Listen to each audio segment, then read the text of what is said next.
Hubo un momento, en medio de la recepción, en que Marcela se miró en el espejo del baño del salón y se preguntó si estaba cometiendo el error más grande de su vida, no por el hombre con quien acababa de casarse, sino por la mujer que lo había criado. Hacía menos de 2 horas, mientras los invitados conversaban y la música empezaba a subir de volumen, su suegra se le había acercado con una copa en la mano y una sonrisa que desde afuera parecía afecto.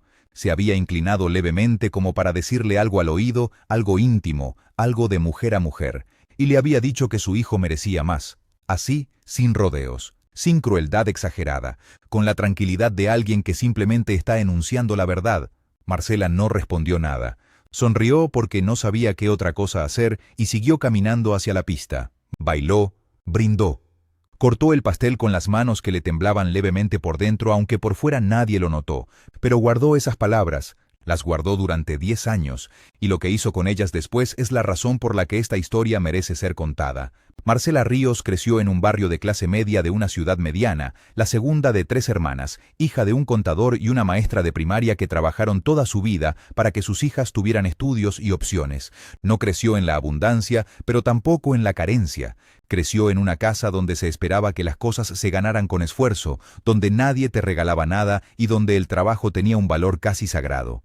Era buena estudiante, callada, observadora, del tipo de persona que prefiere escuchar antes de hablar. Sus maestros la describían como seria para su edad, sus amigas la describían como leal, su madre la describía simplemente como su orgullo silencioso. Conoció a Rodrigo en la universidad, en un curso de administración que ninguno de los dos esperaba que fuera a cambiar el rumbo de sus vidas. Él era todo lo que ella no era en apariencia, sociable, ruidoso, siempre rodeado de gente, con una facilidad para entrar a cualquier habitación y llenarse de atención que a Marcela le parecía casi un superpoder. Venían de mundos distintos, él de una familia con dinero, con apellido reconocido en la ciudad, con una madre que había dedicado su vida a construir una imagen social impecable para la familia. Se enamoraron de todas formas, o al menos eso creyeron. Rodrigo era atento al principio, de ese modo específico en que algunas personas saben exactamente cómo conquistar a alguien observador y cauteloso, con paciencia, con detalles, con la sensación de que te estaban eligiendo a ti en particular, no a cualquiera. Marcela tardó 2 años en decirle que sí, 2 años en los que él insistió, esperó y demostró, o así lo parecía, que era serio. Lo que Marcela no calculó en esos 2 años era que mientras ella evaluaba al hombre, no había evaluado suficientemente a la familia que venía con él. Y en esa familia había una mujer que ya había decidido lo que pensaba de Marcela antes de conocerla bien. Elena, la madre de Rodrigo, era el tipo de persona que en una reunión social nunca dice nada abiertamente hiriente, pero tampoco deja nunca de comunicar exactamente lo que piensa. Era elegante, bien vestida, con esa clase de educación que se usa como arma. Desde la primera vez que Marcela entró a su casa, Elena la miró de esa manera particular que tienen ciertas mujeres de cierta clase social para hacer sentir a alguien que no pertenece al lugar donde está parada. No fue un gesto exagerado, no hubo descortesía evidente, solo esa frialdad medida, esa amabilidad que no calienta. Marcela lo notó desde el primer día, pero se dijo que era nervios, que era el primer encuentro, que las cosas mejorarían. No mejoraron. Con el tiempo, Marcela aprendió a leer el lenguaje particular de su suegra. Aprendió que cuando Elena decía que la comida estaba bien, quería decir que no le gustaba. Que cuando decía que el trabajo de Marcela sonaba interesante, lo decía con el mismo tono con que hablaría de una afición menor. Que cuando elogiaba algo de ella frente a otros, siempre había una coma antes del pero, aunque el pero a veces no se dijera en voz alta. Rodrigo no lo veía, o no quería verlo. Cada vez que Marcela intentaba hablarle de cómo se sentía en esas reuniones familiares, él decía que era demasiado sensible, que su madre era así con todo el mundo, que no lo tomara personal. Esa frase se convirtió en una constante de esos años. No lo tomes personal, como si la forma en que alguien te trata pudiera no ser personal. Se casaron cuando Marcela tenía 28 años. La boda fue en el salón que eligió Elena, con el catering que eligió Elena, con la lista de invitados que, en un porcentaje significativo, eran contactos y conocidos de Elena. Marcela cedió en muchas cosas porque quería que la familia la aceptara, porque creía que si demostraba suficiente buena voluntad, si no hacía olas, si era generosa y flexible, eventualmente Elena vería quién era realmente y algo cambiaría. El día de la boda, antes de que empezara la recepción, hubo un momento en que las dos mujeres estuvieron solas en un pasillo del salón.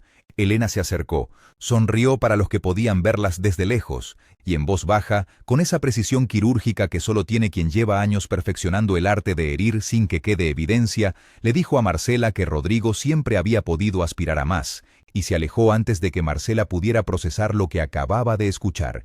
Nadie lo vio, nadie lo oyó. Para el mundo había sido un momento de intimidad entre suegra y nuera. Marcela fue al baño, se miró en el espejo, y decidió no llorar. Esa decisión, pequeña en apariencia, fue quizás la primera señal de quién sería 10 años después. El matrimonio tuvo sus años buenos, o sus años que parecían buenos desde afuera. Marcela trabajaba en una empresa de diseño gráfico donde había empezado como asistente y había ido subiendo con lentitud pero con constancia. Era buena en lo que hacía. Tenía criterio, tenía ojo, tenía esa capacidad poco común de entender lo que un cliente quiere antes de que el cliente mismo lo sepa articular. Rodrigo trabajaba en la empresa familiar, en un puesto que en teoría era de responsabilidad pero que en la práctica dependía en gran medida de las decisiones que tomaba Elena desde un rol que oficialmente no existía, pero que todos reconocían como real. La dinámica en el hogar que construyeron Marcela y Rodrigo tenía una sombra permanente: Elena. Las llamadas de Rodrigo con su madre eran largas y frecuentes. Las decisiones importantes del matrimonio, desde dónde vivir hasta cómo manejar las finanzas, solían pasar primero por la opinión de Elena, aunque nadie lo dijera explícitamente. Las vacaciones incluían casi siempre tiempo con la familia de él. Las Navidades siempre en casa de Elena. Marcela lo fue aceptando de a poco, de esa manera en que uno acepta las cosas que no puede cambiar cuando las quiere lo suficiente. Pero con el tiempo, la aceptación se fue convirtiendo en resignación, y la resignación en un cansancio que no tenía nombre claro, pero que se sentía en el cuerpo. Hubo noches en que Marcela se acostaba y hacía el ejercicio de intentar recordar cuándo había sido la última vez que tomó una decisión importante en su propia vida, sin considerar primero si estaba dentro de lo que Elena aprobaría. No podía recordarlo. El quiebre no llegó de golpe, llegó como llegan la mayoría de las cosas que rompen algo para siempre, acumulándose despacio, en silencio, hasta que un día hay demasiado peso y lo que parecía sólido se parte. Marcela tenía 36 años cuando empezó a notar que Rodrigo llegaba tarde con más frecuencia, que sus explicaciones eran vagas de una manera nueva, que había una distancia entre ellos que antes no estaba, o que quizás siempre había estado pero ahora era imposible no verla. No quiso asumir nada. No era el tipo de persona que saca conclusiones sin evidencia, pero la evidencia llegó sola, como suele llegar, de la manera más banal posible. Un mensaje en el teléfono que Rodrigo dejó sobre la mesa mientras se duchaba, que vibró y cuya pantalla Marcela no buscó leer pero leyó sin querer. Era suficiente para entender. Esa noche no hubo pelea dramática. Marcela esperó a que Rodrigo saliera del baño, le dijo que había visto el mensaje y le preguntó con una calma que ella misma no entendía de dónde sacaba si había algo que él quería contarle. Rodrigo al principio negó, luego minimizó. Luego, cuando entendió que Marcela no iba a gritar ni a llorar sino simplemente a esperar la verdad, la admitió. Y entonces dijo algo que Marcela no olvidaría nunca. Dijo que hacía tiempo que los dos sabían que esto no estaba funcionando, como si fuera una decisión compartida, como si Marcela hubiera participado de esa conclusión sin saberlo. Lo que Rodrigo no dijo en ese momento, pero que Marcela supo después, era que Elena ya conocía la situación desde hacía meses, que había hablado con su hijo de la separación antes de que Marcela lo supiera, que de alguna manera la familia ya había procesado el fin de ese matrimonio mientras Marcela todavía creía que estaba dentro de él. Eso fue lo que más dolió, no la infidelidad en sí, sino descubrir que había sido la última en enterarse de su propia vida. El proceso de separación duró casi un año. No fue violento. Fue frío, que a veces es peor. Los abogados hablaban entre sí, Rodrigo se comunicaba a través de mensajes cortos y formales. Elena no se comunicó en absoluto, lo cual fue una forma de comunicación en sí misma. Marcela se quedó con el departamento donde habían vivido juntos, un acuerdo que en apariencia era razonable pero que en la práctica significaba quedarse sola en un lugar lleno de lo que ya no existía. Sus amigas la llamaban, su familia estuvo cerca. Su madre venía los sábados con comida y se quedaba sin decir demasiado, que era exactamente lo que Marcela necesitaba. Pero hubo semanas en ese primer año en que Marcela se levantaba por las mañanas y lo primero que hacía era preguntarse ¿para qué? No en un sentido oscuro, en un sentido más pequeño y quizás más honesto. ¿Para qué el esfuerzo? ¿Para qué la disciplina? ¿Para qué seguir construyendo si lo que construía podía deshacerse tan fácilmente y sin que ella lo viera venir? Hubo un domingo específico en que no se levantó de la cama hasta las 4 de la tarde, no porque estuviera enferma, sino porque no encontraba una razón suficientemente buena para hacerlo. Ese domingo fue, curiosamente, uno de los más importantes de su historia, porque cuando finalmente se levantó, no lo hizo por nadie más. Lo hizo porque se cansó de estar acostada. Lo hizo por un impulso pequeño, casi mecánico, sin grandeza ni epifanía. Y ese impulso pequeño fue el primero de una cadena que, con el tiempo, cambiaría todo. Marcela tenía 37 años cuando decidió que iba a montar su propio estudio de diseño. No fue una decisión tomada en un momento de inspiración, fue una decisión tomada en una reunión de trabajo donde su jefe presentó como propio un proyecto que ella había desarrollado durante 3 meses frente a un cliente importante, sin mencionar su nombre una sola vez. Marcela no dijo nada en esa reunión, sonrió como había aprendido a hacer y tomó notas, pero esa noche abrió una libreta y escribió una sola línea. Ya es suficiente. Pasó los siguientes 6 meses planificando en silencio, estudiando el mercado, ahorrando con una disciplina que no se había permitido antes, tomando cursos nocturnos de gestión empresarial en una plataforma en línea, después del trabajo, con una taza de té y la ciudad afuera de la ventana. No le contó a nadie todavía, no porque tuviera miedo del juicio ajeno, sino porque había aprendido, a los costos que había aprendido, que hay cosas que se construyen mejor en silencio hasta que están listas para ser vistas. Renunció a su trabajo en marzo. Su jefe le preguntó si estaba segura. Ella dijo que sí. Él le dijo que el mercado estaba difícil, que emprender era arriesgado, que pensara bien la decisión. Marcela lo escuchó con cortesía y firmó la carta de renuncia con la misma calma con que había leído la carta del abogado de Rodrigo años atrás. El primer año del estudio fue duro, no de la manera dramática en que a veces se cuentan estas historias, con crisis cinematográficas y momentos de colapso. Fue duro de la manera cotidiana y agotadora en que es difícil construir algo desde cero, con poco dinero, con muchas horas, con clientes que pagan tarde o que piden descuentos, con la incertidumbre permanente de no saber si el mes siguiente va a funcionar. Hubo meses en que Marcela cerró sus cuentas un domingo por la noche y los números no cerraban bien y se quedaba un momento mirando la pantalla y respiraba profundo y buscaba la manera de ajustar. Siempre encontraba la manera de ajustar, porque resultó que los años en que había aprendido a sobrevivir dentro de una familia que la subestimaba le habían enseñado algo que en ese momento se convirtió en una herramienta real, la capacidad de funcionar bajo presión sin perder la claridad. La capacidad de sostenerse cuando nadie la sostiene, la capacidad de seguir cuando no hay aplausos. El estudio se llamó Forma Propia. No fue un nombre elegido por azar. En el segundo año las cosas empezaron a cambiar. Un cliente mediano la recomendó a otro cliente más grande. Ese cliente más grande quedó satisfecho y la recomendó a su red. Marcela contrató a su primera colaboradora, una diseñadora joven con talento y pocas oportunidades, a quien pagó desde el primer mes lo que correspondía, porque había aprendido de primera mano lo que se siente cuando tu trabajo se usa sin reconocimiento. El estudio creció con lentitud pero con solidez. No era un crecimiento espectacular, era el tipo de crecimiento que construye algo que dura. Marcela dormía mejor. Eso fue lo primero que notó. Después notó que tomaba decisiones con más velocidad, con menos miedo al error, con una confianza que no venía de la ausencia de dudas, sino de haber aprendido que las dudas no te matan si sigues moviéndote de todas formas. Sus amigas decían que la veían diferente. Su madre decía que la veía como siempre había querido verla. Marcela no sabía bien cómo describir lo que sentía. Solo sabía que por primera vez en muchos años, cuando se levantaba por la mañana, no necesitaba buscar una razón para hacerlo. La razón estaba ahí, clara y propia, sin depender de nadie más.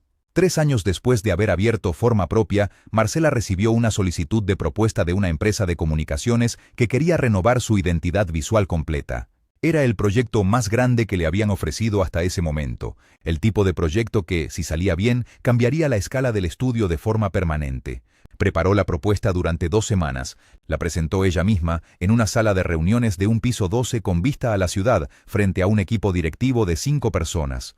La propuesta fue aprobada, y fue solo después, cuando ya estaban cerrando los detalles del contrato, que uno de los directivos mencionó el nombre de la empresa que habían contratado antes para proyectos similares.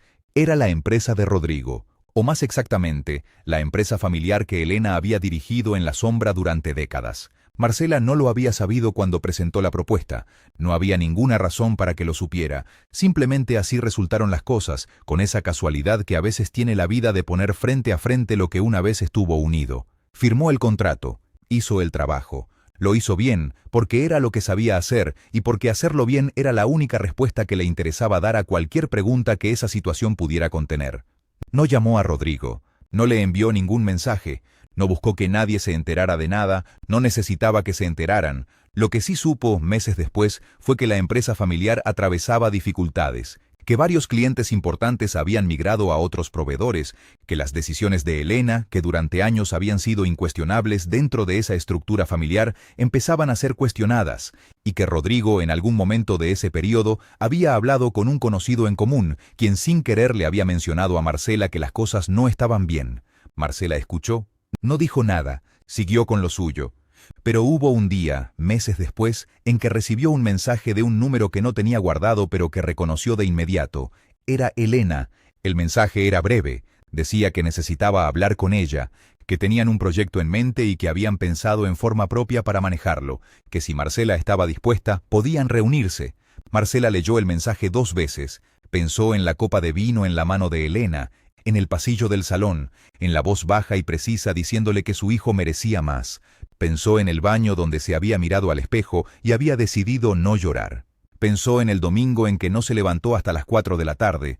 Pensó en la libreta donde había escrito «Ya es suficiente» y respondió con 3 líneas, que agradecía el contacto, que en este momento su agenda estaba completa, que le deseaba éxito con el proyecto.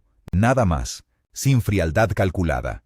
Sin ningún mensaje oculto entre las palabras, solo la verdad, que su tiempo ya no estaba disponible para eso. Marcela tiene hoy 42 años, forma propia, tiene 8 empleados de planta y una cartera de clientes que creció de manera constante durante 5 años. No es una empresa enorme, no tiene oficinas con vistas panorámicas ni fue noticia en ninguna revista de negocios, pero es completamente suya. Cada decisión que se toma dentro de esas paredes la toma ella. Cada proyecto que sale lleva su criterio. Cada persona que trabaja ahí llegó porque Marcela decidió que tenía lo que buscaba. Nadie le dice cómo hacer su trabajo, nadie pone un pero con cara de sonrisa. Tiene un departamento que eligió ella sola, en una calle con árboles que le gustó desde la primera vez que la vio. Tiene una rutina de mañanas tranquilas que protege con cuidado porque aprendió que el tiempo propio es lo más difícil de recuperar una vez que lo cedes. Tiene una relación, nueva y sin prisa, con alguien que la escucha antes de hablar. Y tiene, guardada en un cajón de su escritorio, la libreta donde escribió «Ya es suficiente». No la guarda como trofeo, la guarda como recordatorio, recordatorio de que hubo un momento en que no sabía si podía levantarse, y que se levantó. A veces, cuando Marcela habla con mujeres más jóvenes que están atravesando algo difícil, ya sea una relación que las achica, un trabajo que no las ve, una familia que no las reconoce, les dice algo que nadie le dijo a ella a tiempo. Les dice que el problema no es que no sean suficientes, el problema es que se acostumbraron a estar en lugares donde las hacían sentir que no lo eran, y que salir de esos lugares no es traición, ni ingratitud, ni fracaso, es simplemente el primer paso. El resto viene después, despacio, con tropiezos y con dudas y con domingos difíciles, pero viene. Y cuando llega, llega de una manera que nadie que alguna vez te subestimó podría haber calculado, porque lo que construyes para ti misma, sin pedir permiso y sin esperar aplausos, tiene una solidez que lo que construyes para que otros te aprueben nunca tendrá. Eso lo sabe Marcela, lo aprendió de la manera más costosa, y ya no lo olvida.